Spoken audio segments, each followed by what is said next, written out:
नमस्कार, बहुत बहुत स्वागत आप सभी का। दोपहर के 3 बजने वाले हैं, वक्त है 3 का तड़का का। आप सबके साथ मैं हूं प्रियंका राय। बुलेटिन की शुरुआत करेंगे अच्छी खबर के साथ। मोदी सरकार ने सरकारी कर्मचारियों को बड़ा तोहफा देते हुए यूपीएस यानी कि यूनिफाइड पेंशन स्कीम का तोहफा दिया है। पहले से चली आ रही एनपीएस यानी कि नेशनल पेंशन स्कीम के मुकाबले यूपीएस में सरकारी कर्मचारियों को काफी फायदे हैं। इस रिपोर्ट में समझिए। सरकारी कर्मचारियों को मोदी सरकार का तोहफा। 23 लाख सरकारी कर्मचारियों को मिलेगा फायदा। शनिवार को मोदी सरकार ने कैबिनेट बैठक में 3 बड़े फैसलों पर मुहर लगाई, जिसमें यूपीएस यानी यूनिफाइड पेंशन स्कीम को भी मंजूरी दे दी गई। इससे पहले एनपीएस में बदलाव की मांग पर डॉक्टर सोमनाथ कमेटी ने अपनी रिपोर्ट दी थी और सरकार ने कर्मचारियों की मांग को ध्यान में रखते हुए एनपीएस में बदलाव का फैसला किया। देश भर में सरकारी कर्मचारियों की तरफ से हमेशा मांग आती रही कि जो एनपीएस स्कीम है उसमें सुधार किए जाए। यूनिफाइड पेंशन स्कीम का रिकमेंडेशन इस कमेटी ने किया और आज प्रधानमंत्री श्री नरेंद्र मोदी जी की अध्यक्षता में यूनियन कैबिनेट ने यूनिफाइड पेंशन स्कीम को अप्रूव किया है, इसको अनुमोदित किया है और ये स्कीम अभी आने वाले समय में लागू होगी। यूनिफाइड पेंशन स्कीम में 5 बड़े पॉइंट हैं, जिनमें पहला निश्चित पेंशन, दूसरी निश्चित पारिवारिक पेंशन, तीसरा न्यूनतम पेंशन का प्रावधान, चौथा महंगाई का समायोजन और 5वां ग्रेजुएटी शामिल है। 25 साल की नौकरी करने वालों को इस स्कीम का पूरा लाभ मिलेगा और ऐसे कर्मचारियों की नौकरी के अंतिम 12 महीनों में मिलने वाली बेसिक सैलरी का 50% पेंशन दी जाएगी, जबकि 10 साल की नौकरी करने वालों को 10,000 रुपए पेंशन मिलेगी। इसके अलावा किसी भी कर्मचारी का निधन होने पर पेंशन की कुल रकम का 60% हिस्सा परिवार को मिलेगा। इस पेंशन पर सरकारी कर्मचारियों को महंगाई राहत यानी डीआर के आधार पर इन्फ्लेशन इंडेक्सेशन भी मिलेगा। इसके अलावा कर्मचारी के रिटायरमेंट के वक्त उसे एक मुश्त राशि भी मिलेगी। सरकार की तरफ से बताया गया कि केंद्र सरकार के कर्मचारी यह खुद तय कर सकेंगे कि वो एनपीएस में बने रहें या यूपीएस में शामिल हों। यह योजना उन सभी पर भी लागू होगी जो 2004 के बाद एनपीएस के तहत रिटायर हो चुके हैं। हालांकि यूनिफाइड पेंशन स्कीम 1 अप्रैल 2025 से लागू होगी, लेकिन 2004 से लेकर 31 मार्च 2025 तक एनपीएस के तहत रिटायर हो चुके सभी कर्मचारी भी इस योजना का फायदा ले सकेंगे। उन्हें पिछले पेंशन भुगतानों के समायोजन के बाद इस योजना का लाभ मिलेगा।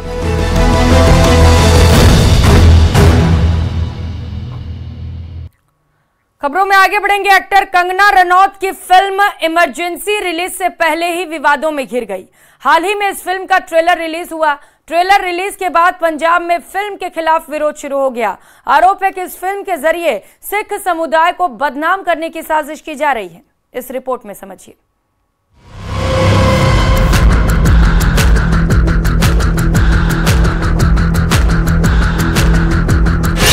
रिलीज से पहले फिल्म इमरजेंसी पर बवाल।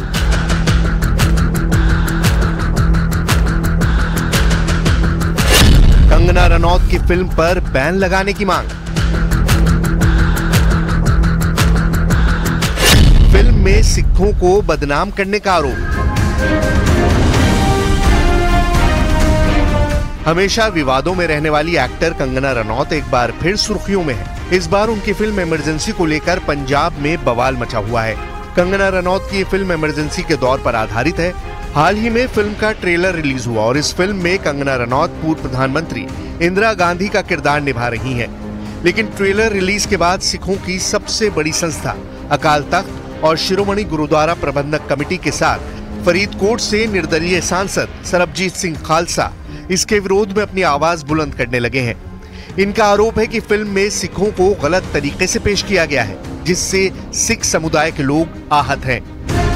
खियाई दे विच दिखाया है कि भिंडरां वालियां दा करैक्टर अदा कर रहा है जिहड़ा बंदा ਉਹਦੇ ਵਿੱਚ ਦਿਖਾਇਆ ਕਿ ਉਹ ਡਿਮਾਂਡ ਕਰ ਰਿਹਾ ਹੈ ਕਿ ਸਾਨੂੰ ਖਾਲਿਸਤਾਨ ਚਾਹੀਦਾ ਹੈ ਤੇ ਇਹਦੇ ਵਿੱਚ ਨਾ ਜਿਹੜੀ ਗੱਲ ਹੈ ਵੀ ਜਿਹੜੇ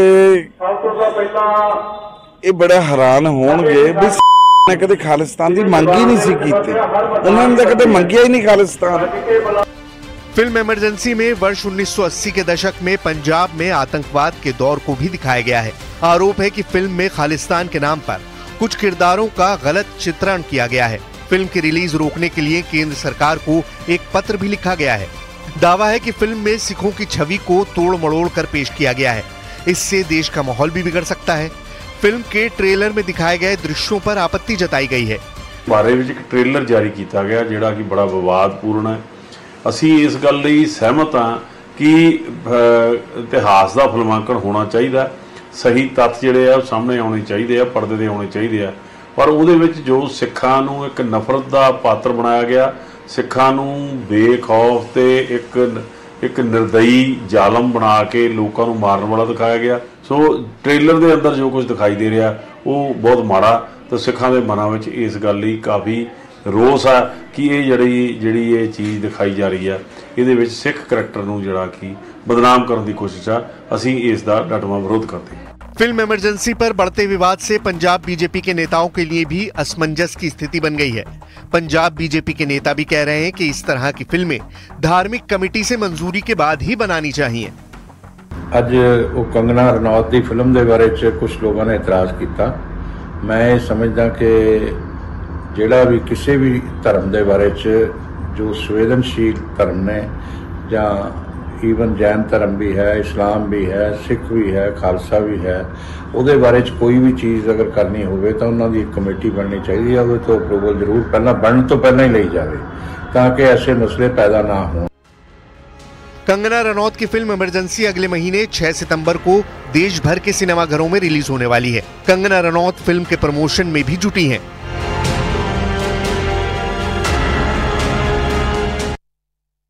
तो वहीं Kolkata rape and murder case की गुत्थी सुलझने की जगह उलझती चली जा रही है। 15 दिनों बाद भी देश की सबसे तेज तर्रार जांच एजेंसी सीबीआई ठोस सबूतों के लिए हाथ पैर मारती दिख रही है।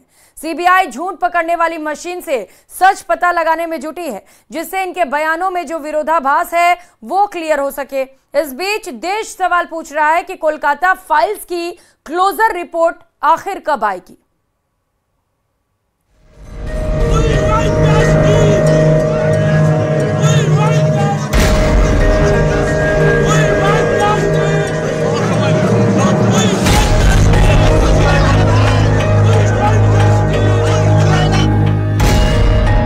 दीवारों और बंद दरवाजों के पीछे वो चीखती रही।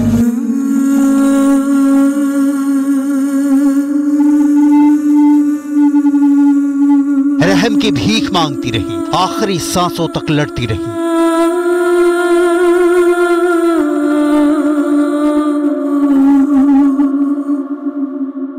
जबकि ना उसने कम कपड़े पहने थे, ना वो आधी रात घर से निकली थी, ना सुनसान सड़क पर थी।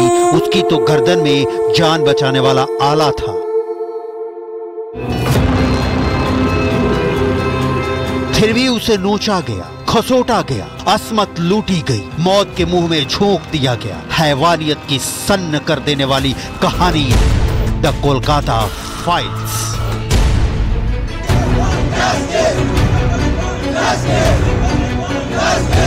देश उबल रहा है, देश सवाल पूछ रहा है, देश इंसाफ मांग रहा है। डॉक्टर बिटिया का बलात्कारी कौन? डॉक्टर बिटिया का कातिल कौन? डॉक्टर बिटिया की रूह को कब मिलेगा सुकून?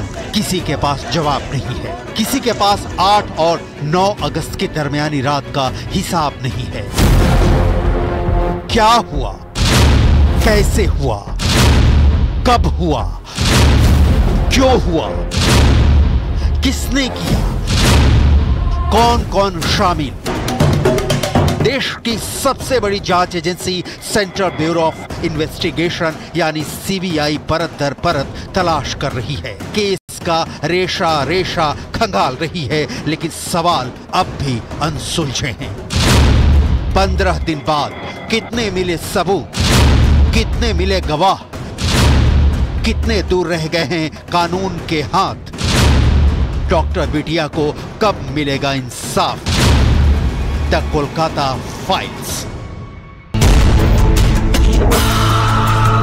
कोलकाता केस की डिटेल दिखाने से पहले पीड़िता के पिता ने क्या कहा, सुनिए। आपको लगता है कि कहीं ना कहीं अस्पताल प्रशासन ने एक बड़ी चूक की है? पहले से तो हमको अस्पताल के जो डिपार्टमेंट जो है जिसके पास मेरा लड़की को भेजा था वो ऑन ड्यूटी में था। एक ऑन ड्यूटी में एक जो लड़का हो या लड़की जिससे काम करता है, जैसे हमारा अंदर 3-4 आदमी काम करता है, उसका जो जिम्मेदारी है वो तो मेरा ही है ना जी। कोई दुर्घटना घट जाए तो मेरा हमको ऊपर जिम्मेदारी पड़ेगा। लेकिन उस लोग अभी तक इसके बारे में आज इतना दिन में कोई हमको फोन से भी बात नहीं। जब उनका शव मिलता आपको कितने बजे फोन आया और किसने फोन किया था? 10:53 पर फोन आया और उसके बाद हमने किया। उसके बाद उसने उधर से भी फिर एक बार फोन आया, उसने बोला मैं असिस्टेंट सुपर बोल रहा हूँ, आपका लड़की लगता है सुसाइड कर दी। Doctor rape and murder case की कड़ियां बहुत उलझी हुई हैं। सीबीआई का मानना है कि जो भी बयान उसने अब तक दर्ज किए हैं उसमें कई बयान ऐसे हैं जिनमें विरोधाभास है। सीबीआई ने सुप्रीम कोर्ट में इस बात को लेकर यहां तक दावा किया कि कोलकाता पुलिस ने क्राइम सीन को सुरक्षित नहीं रखा। बड़ा सवाल यह भी है कि सीबीआई ने जिस क्राइम सीन के सीएफएसएल के एक्सपर्ट के जरिए जांच करवाई, क्या सीएफएसएल के एक्सपर्ट छुपे हुए सबूत नहीं तलाश कर पा रहे? पूर्व प्रिंसिपल संदीप घोष से लगातार पूछताछ करने के बाद पॉलीग्राफी में जो सवाल पूछे जा रहे हैं वो इसी से संबंधित हैं। आज जो हुआ, आपको वारदात की खबर किसने दी? सेमिनार हॉल के पास मरम्मत क्यों कराया? आपने पुलिस को सूचना तत्काल क्यों नहीं दी? पहला जो सबसे पहले मैंने पकड़ा था वो स्टूडेंट लोग को फेल करवाते थे। फेल करा करके उनसे पैसे अच्छे खासे रकम वसूलते थे और जो उनके बात नहीं सुनते थे, कुछ उसमें स्टूडेंट थे जो ये पैसा को कलेक्ट करते थे। फिर उन्हीं जूनियर स्टूडेंट को वो शराब पिलाते थे, उनको पैसे का लालच लत लगाते थे। इसके अलावा बहुत सारा बेआईनी काम, जैसे बॉडी का लेके, जैसे डेड बॉडी का लेके तस्करी करना, जैसे बायोमेडिकल वेस्ट का मैंने बताया था, इसको भी मैंने एक्सपोज किया था। संदीप घोष क्या छिपा रहे हैं, क्या बता रहे हैं? उम्मीद है कि पॉलीग्राफी टेस्ट से दूध का दूध पानी का पानी हो पाएगा। लेकिन उस रात क्या हुआ था, इस गुत्थी को समझने के लिए सबसे पहले सीक्वेंस समझना होगा। सूत्रों के मुताबिक 8-9 अगस्त की रात वारदात की टाइमलाइन इस तरह से है। पीड़िता और 2 फर्स्ट ईयर के छात्र अर्का और सौमित्र ने 12 बजे रात को साथ में डिनर किया। इसके बाद वो सेमिनार रूम में गए जहां वो 1:30 से 2 बजे तक रहे और नीरज चोपड़ा का जेवलिन फाइनल देखा। सेमिनार रूम के सामने स्लीप रूम है जहां डॉक्टर आराम करते हैं। अलका और सौमित्र स्लीप रूम में गए जबकि पीड़िता सेमिनार रूम में आराम करने लगी। गुलाम ने 2:45 बजे तीसरी मंजिल पर जाने की बात कही जबकि सुखदीप ने कहा कि वो इंटर्न रूम में था। तीनों कमरे, सेमिनार हॉल, स्लीप रूम और इंटर्न रूम तीसरी मंजिल पर एक दूसरे के पास हैं। और अब हम आपको उस वायु वीर से मिलवाते हैं जो 24 वर्षों से भारत की सेना में शामिल है, जिसने दुनिया भर में अपना दम दिखाया और जो न सिर्फ देश की रक्षा के लिए प्रथम प्रहरी के तौर पर तैनात रहता है बल्कि मुश्किल हालात में फंसे लोगों के लिए संकट मोचक साबित हुआ है। वो है देश में बना वर्ल्ड क्लास हेलीकॉप्टर ALH ध्रुव।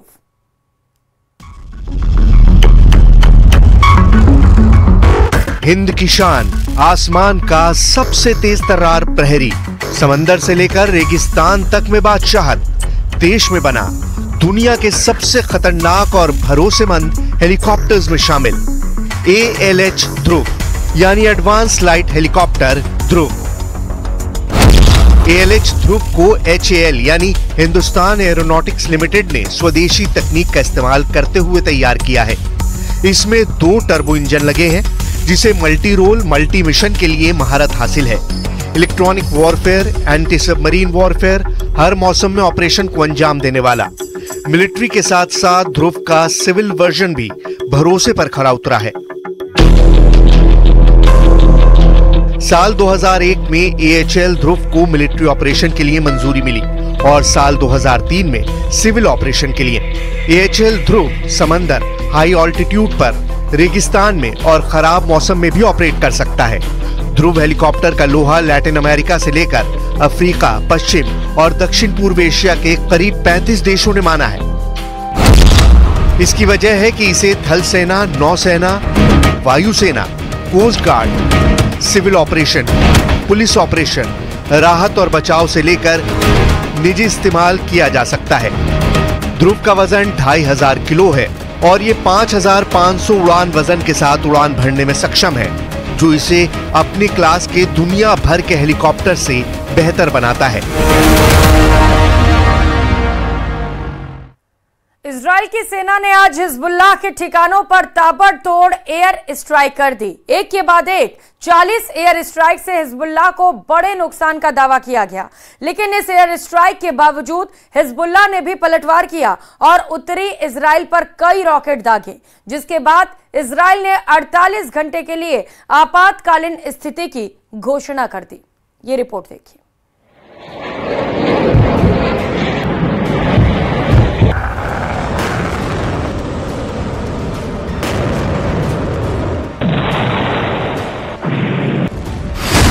हिजबुल्लाह पर इजराइल की एयर स्ट्राइक।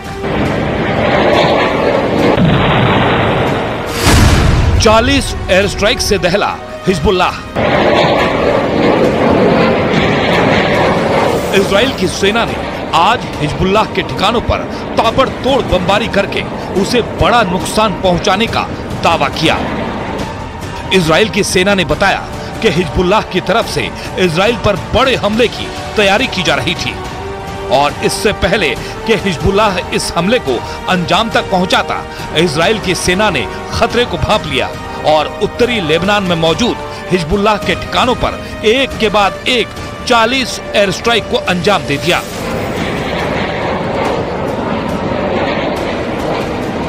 इजरायली सेना ने दावा किया कि उसके लड़ाकू विमानों ने दक्षिणी लेबनान में मौजूद हिजबुल्लाह के 10 हथियार डिपो पर मिसाइलें दागी।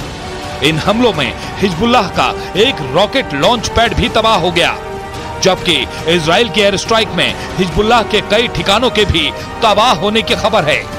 בשעה האחרונה זיהינו היערכות נרחבת של חיזבאללה לירות לעבר עורף מדינת ישראל. לאחר הזיהוי הנרחב, חיל האוויר ופיקוד הצפון החלו לתקוף באופן יזום ורחב מטרות חיזבאללה להסרת איומים שכוונו לעבר אזרחי מדינת ישראל. אנחנו מסירים איומים על העורף הישראלי. עשרות מטוסים של חיל האוויר תוקפים כעת מטרות באזורים שונים בדרום לבנון. אנחנו ממשיכים להסיר איומים, לתקוף באופן עצים את ארגון הטרור חיזבאללה. חיזבאללה משגר רקטות וכלי טייס בלתי מאוישים לשטח מדינת ישראל. מערכות ההגנה האוויריות שלנו, ספינות חיל הים ומטוסי חיל האוויר נמצאים במשימת הגנת שמי המדינה. उधर इजराइल के भीषण हमलों के जवाब में हिजबुल्लाह ने भी पलटवार करने का दावा किया और बताया गया कि हिजबुल्लाह ने उत्तरी इजराइल में मौजूद रिहायशी इलाकों और सैन्य ठिकानों को निशाना बनाते हुए 320 से ज्यादा रॉकेट दागे। साथ ही ड्रोन के जरिए भी कुछ हमलों को अंजाम दिया गया। हिजबुल्लाह ने कहा यह हमले पिछले महीने उनके कमांडर फुआद शुकर की हत्या का बदला लेने की शुरुआत है और उसने 100 से ज्यादा रॉकेट और ड्रोन की मदद से इजराइल के सैन्य ठिकानों को निशाना बनाया है। इजराइल ने 30 जुलाई को लेबनान की राजधानी बेरूत पर ताबड़तोड़ हमलों को अंजाम दिया था, जिनमें हिजबुल्लाह के कमांडर फुआद शुकर की मौत हो गई थी। फुआद शुकर लंबे समय तक हिजबुल्लाह का सदस्य रहा और हिजबुल्लाह के महासचिव हसन नसरल्लाह के सैन्य सलाहकार के रूप में भी काम करता रहा। और हिजबुल्लाह के पलटवार के बाद इजराइल ने 48 घंटे के लिए इमरजेंसी का ऐलान कर दिया और माना जा रहा है कि हिजबुल्लाह के दागे कुछ रॉकेट आयरन डोम को चकमा देने में सफल हो गए और इन हमलों के बाद हुए नुकसान की वजह से ही इजराइल ने इमरजेंसी का ऐलान कर दिया, जबकि प्रधानमंत्री बेंयामिन नेतन्याहू ने इस हमले के बाद हुए नुकसान और हालात का जायजा लेने के लिए रक्षा मंत्री के साथ तेल अवीव में एक बैठक भी की। उधर आईडीएफ ने भी हिजबुल्लाह को सबक सिखाने के लिए अपनी तैयारी तेज कर दी। आईडीएफ के एक कमांड सेंटर से इसकी कुछ तस्वीरें भी सामने आई, जिनमें इजरायली सेना के कई अधिकारी इन हमलों पर नजर रखते हुए दिखाई दिए। साथ ही लेबनान से लगती उत्तरी इजराइल के कुछ इलाकों में आंशिक प्रतिबंध लगाए जाने का भी ऐलान कर दिया। साथ ही इजराइल की जनता से होम फ्रंट कमांड के निर्देशों का पालन करने की भी अपील की गई।